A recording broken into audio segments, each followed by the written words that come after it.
Trong chuyên mục bình luận xã hội hôm nay, Phương Trâm xin gửi đến quý vị bài viết Nền ngoại giao Việt Nam dưới thời Đảng Cộng sản cầm quyền của tác giả Jack Hammer Nguyễn. Bài viết được đăng trên trang blog VOA vào ngày 30 tháng 9 2019. Xin mời quý vị cùng theo dõi. Không có gì bất ngờ. Bài diễn văn của ông Phạm Bình Minh, Ngoại trưởng Việt Nam, trước Đại hội đồng Liên Hiệp Quốc đã gây ra nhiều phản ứng bất bình của người Việt. Bài diễn văn được đưa ra ngay sau hơn 2 tháng. Người Tàu quậy phá ở thềm lục địa Việt Nam, có nguy cơ chưa kết thúc. Vậy mà ông Minh không một lần nhắc tới tên người Tàu. Ông lại đi nói đến nào là giải quyết đa phương, nào là luật quốc tế. Toàn những vấn đề trừu tượng. Đã thế ông còn kêu gọi chống cấm vận nữa chứ. Mà Việt Nam có đang bị ai cấm vận đâu. Chả hiểu ông kêu để làm gì. Thế sao không bực mình cho được. Thực ra những người theo dõi tình hình Việt Nam hiểu rõ bản chất của chế độ hiện hành, hiểu rõ quan hệ quốc tế tại khu vực Đông Nam Á, hiểu rõ ngành ngoại giao của Việt Nam. Có thể cũng không bất ngờ, nhưng bực thì vẫn cứ bực. Vì sao không bất ngờ? Vì nền ngoại giao Việt Nam là nền ngoại giao đảng trị, Đảng Cộng sản làm hết mọi thứ, các viên chức ngoại giao cứ như là kẻ thư lại. Ngoại giao của đảng. Khi tôi viết thư trên, tôi xin gửi lời xin lỗi đến những người bạn mà tôi rất kính nể và mến mộ trong ngành ngoại giao Việt Nam. Thôi thì như một tác giả vừa viết trong một bài đăng trên Tiếng Dân, chắc nó chừa mình ra. Tôi có quen, thân và sơ, tổng cộng là 4 vị đại sứ Việt Nam thời Cộng sản. Cả 4 vị đều là những người hiểu biết, làm việc vất vả và rất có tâm huyết, mong muốn Việt Nam trở nên một quốc gia bình thường. Thế nhưng, chúng ta nên biết rằng Đảng Cộng sản Việt Nam có một ban tên là Ban Đối ngoại Trung ương. Không rõ hiện nay mức độ quyền lực của ban này tới đâu, nhưng ban này từng là nơi quyết định mọi lề lối ngoại giao của Việt Nam, chứ đâu phải các vị đại sứ, mà cũng chẳng phải là ông Phạm Bình Minh.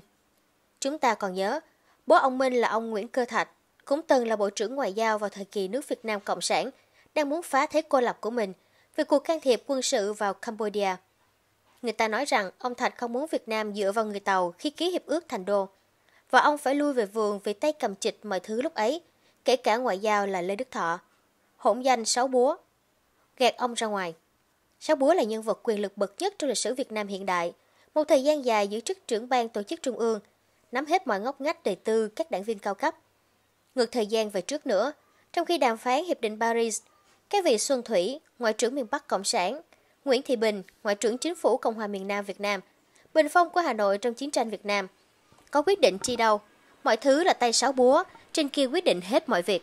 Mà cũng chẳng riêng gì nước Việt Nam Cộng sản có nền ngoại giao đảng trị như vậy. Nếu ai chịu khó tìm đọc quyển sách mà các đoàn viên Cộng sản một thời dùng làm gối đầu giường, thép đã tôi thế đấy, thì thấy rất rõ. Quan điểm ngoại giao của người Cộng sản, họ không cho rằng cần phải có ngành ngoại giao. Sở dĩ họ cũng có chức này, chức nọ về ngoại giao, chẳng qua là vì họ vẫn còn phải giao thương với phần còn lại của thế giới. Nhân vật chính trong tiểu thuyết là Pavel, nói với người tình cũ, Tonia, là vợ của một viên chức ngoại giao Ba Lan. Lúc ấy đang có cuộc chiến Xô-viết. Ba Lan, rằng người vô sản chúng tôi không cần cái thứ ngoại giao sản phẩm tiểu tư sản, chẳng qua là chúng tôi vẫn còn phải giao thiệp với các người. Nguyên văn có thể tôi không nhớ một cách chính xác, nhưng đại ý là như vậy. Vì thế, cứ để đảng làm luôn cho tiện vậy. Một nền ngoại giao thất bại. Thất bại đầu tiên của ngành ngoại giao Cộng sản Việt Nam là Hiệp định Geneva. Lực lượng Việt Minh do Đảng Cộng sản làm nòng cốt đã có nhiều chiến thắng quân sự, đẩy người Pháp vào thế rất khó khăn. Thế mà dưới áp lực đảng của người Tàu, Việt Minh đành chấp nhận chỉ lấy 1/4 nước, để rồi sau đó dấn thân vào một cuộc chiến huynh đệ tương tàn, kéo dài và đau đớn cho đến tận ngày nay. Có thể người Cộng sản tự hào rằng họ đã chơi trên cơ trong hội nghị hòa bình Paris vì người Mỹ rút quân, còn lực lượng của họ vẫn còn nằm lại khắp miền Nam Việt Nam, tạo điều kiện cho chiến thắng quân sự của họ 2 năm sau đó. Nhưng xin thưa rằng, họ, cũng như người anh em thù hận của họ là miền Nam Việt Nam, chỉ là con cờ trong ván cờ lớn của các nước lớn. Sự sụp đổ của miền Nam thật sự đã bắt đầu trước đó 3 năm. Khi Nixon quyết định chơi con bài Trung Quốc, người Mỹ không cần miền Nam Việt Nam như một tiền đồn chống Cộng sản nữa. Dù sao ngành ngoại giao Việt Nam đã đạt được thành công là đã khôn khéo phá bỏ thế cô lập vào thập niên năm 1990, mở đầu bằng cuộc rút quân khỏi Cambodia. Nhưng đạt được điều đó là do họ, những viên chức ngoại giao, đã được sự ủng hộ quan trọng của ông Võ Văn Kiệt, nhân vật có nhiều quyền lực trong đảng lúc đó. Từ khi bắt đầu bỏ những ý thức hệ Mác Lê, ít nhất là về mặt kinh tế, có vẻ như Đảng Cộng sản Việt Nam đã chấp nhận khoa học và nghệ thuật ngoại giao khi họ gửi người đi học ngoại giao ở phương Tây. Trong số những người đó là ông Phạm Bình Minh, đương kim ngoại trưởng.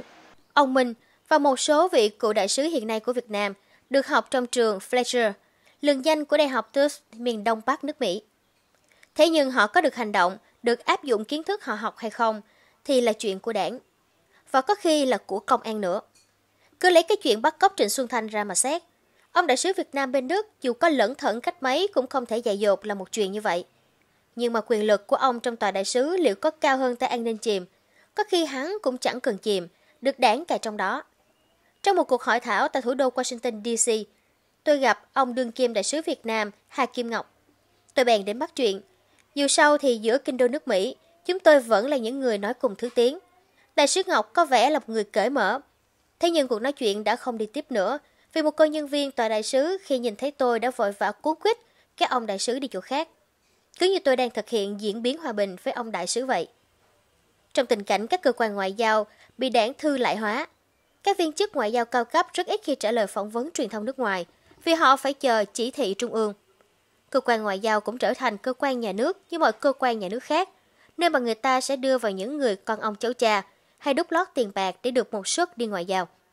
Có lần một anh nấu bếp của tòa đại sứ Việt Nam tại một nước nhỏ kia nói với tôi, sang các nước này chả kiếm được gì, lần sau chạy qua chỗ nào thơm thơm mới bỏ công.